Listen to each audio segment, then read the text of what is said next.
So yun ang dapat nating basahin. We must spend time to read God's Word. Natin, etc.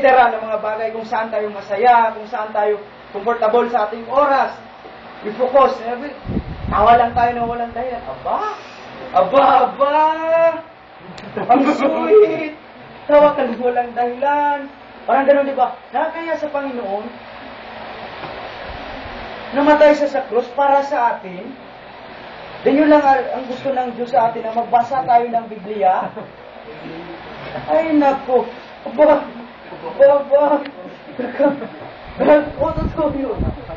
Singing hymn, praises, spending time in prayer. Amen. Spending time in prayer. Amen. Sakit talaga, di ba? Sakit talaga. Kasi, una, sa singing hymn, medyo tamaan ako dyan kasi alam niyo naman yung boses ko kung habang kumakanta ko, pag may butikin na gumagabang dyan, siguradong baksa. Huwag yung isipin na mas, ay iba yung boses ko, that is the word of Holy Spirit. Yun!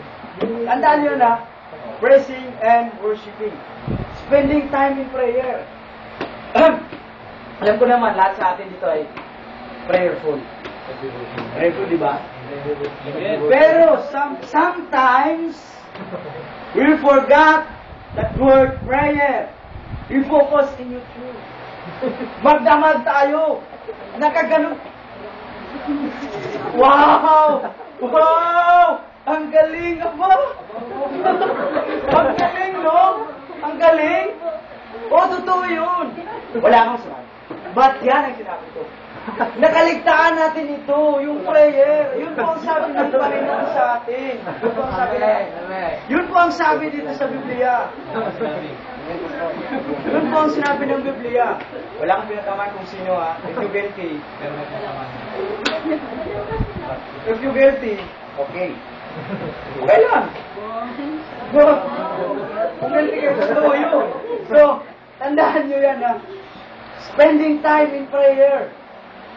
Spending time in prayer. Una, bagsak tayo sa pagbabasa ng Biblia.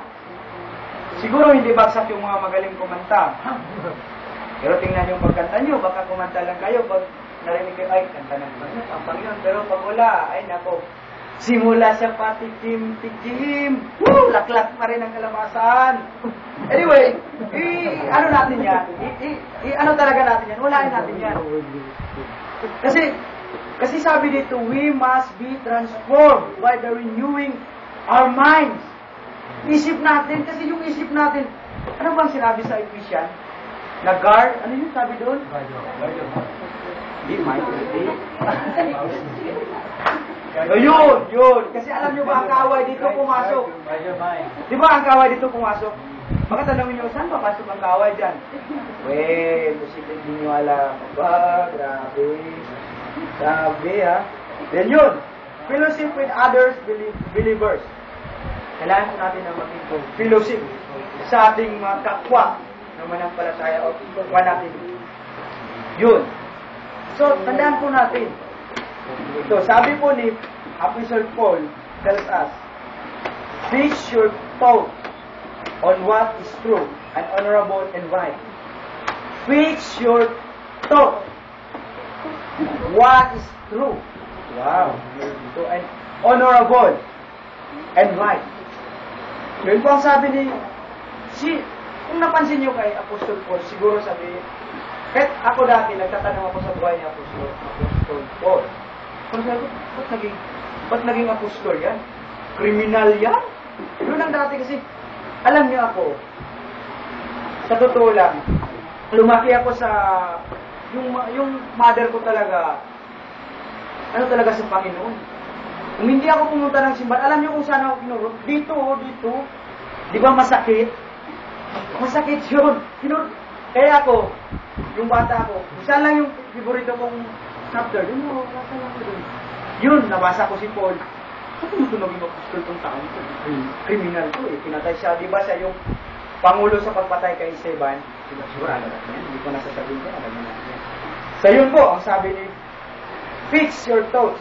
Hindi lang kayo, kundi ako. Tayong lahat.